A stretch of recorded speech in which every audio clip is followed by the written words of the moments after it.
Okay, अस्सलाम वालेकुम। Today my topic is electrolysis. और अगर आपने इसको ज़्यादा डिटेल में देखना है तो आप पिछली वीडियो जो है मेरी लेक्चर नंबर 2 वो चेक करना मत भूलिएगा। तो आज है इलेक्ट्रोकेमिस्ट्री की सीरीज़ में लेक्चर नंबर 3।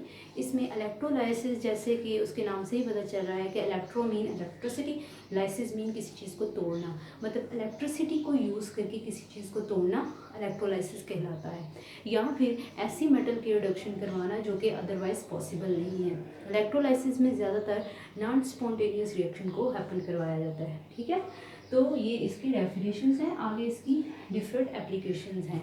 इलेक्ट्रोलाइसिस करवाने के लिए जो सेल यूज़ होता है मोस्टली वो इलेक्ट्रोलाइटिक सेल होता है, जिसमें इलेक्ट्रिकल एनर्जी को केमिकल एनर्जी में कन्वर्ट किया जाता है।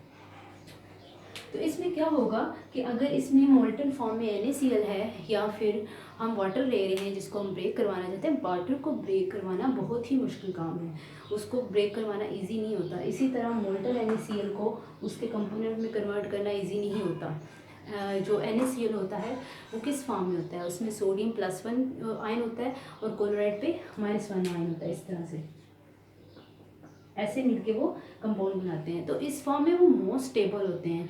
अल्कली मेटल हो, अल्कलाइन अर्थ मेटल हो, उनकी टेंडेंसी होती है अपने इलेक्ट्रॉन को लूज करके अपने ऑक्टेट को कंप्लीट करें। इसी तरह क्लोराइड की टेंडेंसी होती है कि वो इलेक्ट्रॉन्स लेके अपने ऑक्टेट को कंप्लीट करें। तो यहाँ इनके ऑक्टेट कंप्लीट हैं और ये मोस्ट स्टेबल फॉर्म में है। अब मोस्ट स्टेबल फॉर्म में से उसको लेस स्टेबल फॉर्म में करना, या फिर लेस स्टेबल नहीं कहेंगे, मतलब न्यूट्रल फॉर्म में करना बहुत ही मुश्किल काम है। तो इसके लिए इलेक्ट्रिसिटी जो है अराउंड द सेल मूव करवाई जाएगी, और इलेक्ट्रिसिटी मूव करवाने की वजह से जो होता है वो इलेक्ट्रोलाइसिस का प्रोसेस होता है। अब इसकी डिफरेंट एप्लीकेशंस हैं। उसमें सबसे पहले एप्लीकेशन है इलेक्ट्रो रिफाइनिंग। इलेक्ट्रो रिफाइनिंग में क्या होता है कि एक इम्प्योर मेटल होती है, फॉर एग्जांपल कॉपर जो है वो प्योर नहीं है, और दूसरी उसको हम एज अ एनोड लेंगे, और यहाँ पे प्योर जो मेटल है कॉपर की उसको एज अ कैथोड लेंगे। एनोड पे हमेशा ऑक्सीडेशन होती है, वो अपनी इलेक्ट्रॉन्स निकालते हैं और अपनी जो मेटल है उसको आयंस की फॉर्म में कन्वर्ट करती जाती है। तो जब वो अपनी इलेक्ट्रॉन्स को निकालती जाएगी और अपने मेटल को आयंस की फॉर्म में कन्वर्ट करती जाएगी, तो वो ख़त्म होती जाएगी। ऑक्सीडेशन होने की वजह से कॉपर यहाँ से कॉपर +2 आयंस में आता जाएगा, और यहाँ पे जो कॉपर के इलेक्ट्रोड है वो पतला होता जाएगा, और यहाँ पे रिडक्शन हो रही है। तो रिडक्शन में क्या होता है कि यहाँ से जो इलेक्ट्रॉन इधर आ रहे हैं वो यहाँ जमा होते जा रहे हैं। यहाँ से जो कॉपर मेटल सोल्यूशन में है यहाँ पे इलेक्ट्रॉन लेगी और कॉपर मेटल में कन्वर्ट होके यहाँ पे डिपॉजिट होती जाएगी, और ये मोटा हो जाएगा। मतलब कहने का मतलब ये है कि यहाँ से कॉपर बेचारी आयंस में सोल्यूशन में जाती जा रही है, और जो सोल्यूशन में जाती जा रही है वो यहाँ पे रिडक्शन करके इसके ऊपर डिपॉजिट होती जा रही है।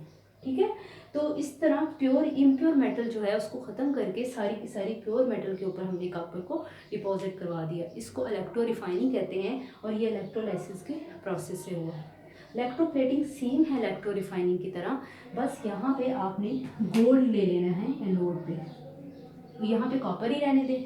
ठीक है, और एनोड भी हमने गोल्ड एज आ एनोड लिया है, तो ऑफ कोर्स वो ऑक्सीडेशन करेगा, अपने इलेक्ट्रॉन्स निकालेगा और गोल्ड को आयंस की फॉर्म में कन्वर्ट करेगा, खुद ख़त्म होता जाएगा। और जब यहाँ सोल्यूशन में जाएगा, यहाँ पर हमने मोल्टन NaCl नहीं लिया हुआ। ठीक है, मोल्टन NaCl मैंने आपको इलेक्ट्रोलाइसिस की डेफिनेशन समझाने के लिए लिखा था।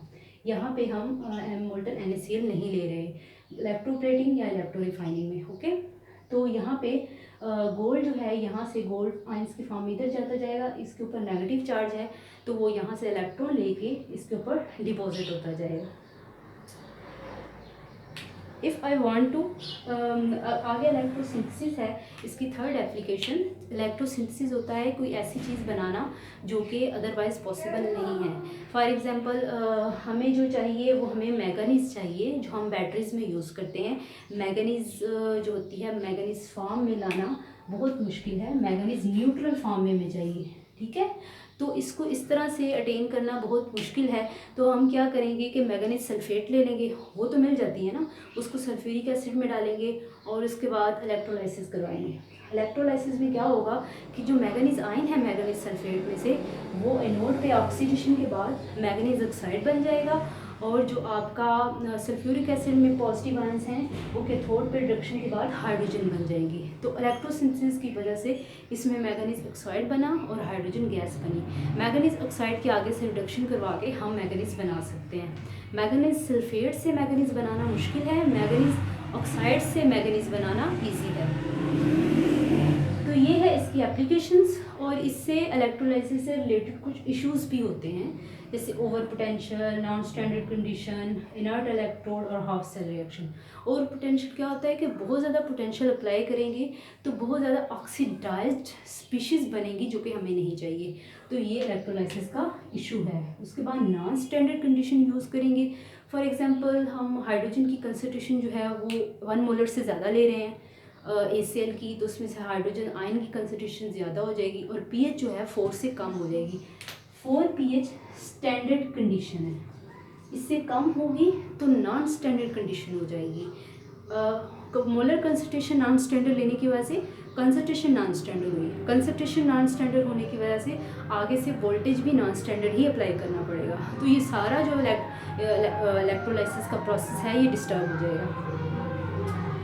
उसके बाद इनर्ट इलेक्ट्रोड। इनर्ट इलेक्ट्रोड जो होता है, हमें इनर्ट इलेक्ट्रोड ही चाहिए होता है, क्योंकि जो अगर एक्टिव फॉर्म में इलेक्ट्रोड होगा तो रिएक्शन सोल्यूशन के अंदर होने के बजाय इलेक्ट्रोड पे होना शुरू हो जाएगा। ठीक है, जो कि हम नहीं चाहते। We don't want that type of reaction जो कि इलेक्ट्रोड की सरफेस पे होना शुरू हो जाए। उसके बाद हाफ सेल रिएक्शन, ज़रूरत से ज़्यादा जो हाफ सेल रिएक्शन होंगे वो हमें नहीं चाहिए। फॉर एग्जाम्पल यहाँ पे अगर ये रिएक्शन है,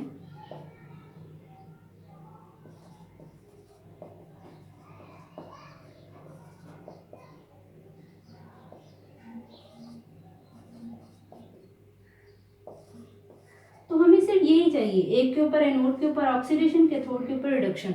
अब इसके अलावा जो रिएक्शन होंगे वो हमें नहीं चाहिए, हमने उनको कंसीडर नहीं करना, और अगर वो हो रहे हैं तो वो इलेक्ट्रोलाइसिस में डिस्टर्बेंस क्रिएट करेंगे।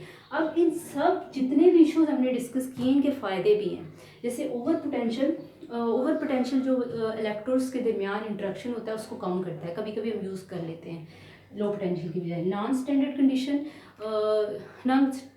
कंडीशन जो है इसका कोई फ़ायदा नहीं है। और इनर्ट इलेक्ट्रोड, कभी कभी हमें इनर्ट की बजाय एक्टिव इलेक्ट्रोड भी यूज़ करना पड़ सकता है, क्योंकि हो सकता है इलेक्ट्रोड की सरफेस पे हम रिएक्शन चाहते हैं, जैसे कि स्टैंडर्ड हाइड्रोजन इलेक्ट्रोड में होता है, उसमें प्लाटिनम की वायर जो होती है उसके ऊपर जो डिवाइडेड फॉर्म में प्लाटिनम होती है, हाइड्रोजन उसके साथ आके रिएक्ट करती है, तब रिएक्शन होता है।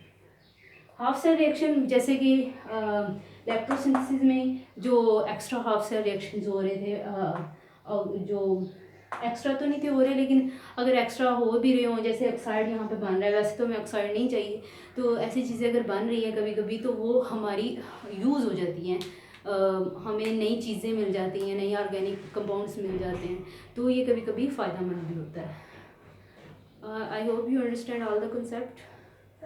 Don't forget to like, subscribe and share. And आपने इलेक्ट्रोलाइटिक सेल की जो पिछला लेक्चर है वो ज़रूर देखना है, उससे आपके कॉन्सेप्ट और क्लियर होंगे, क्योंकि मैंने इलेक्ट्रोलाइसिस में इलेक्ट्रोलाइटिक सेल को ही डिटेल में डिस्कस किया। Okay bye.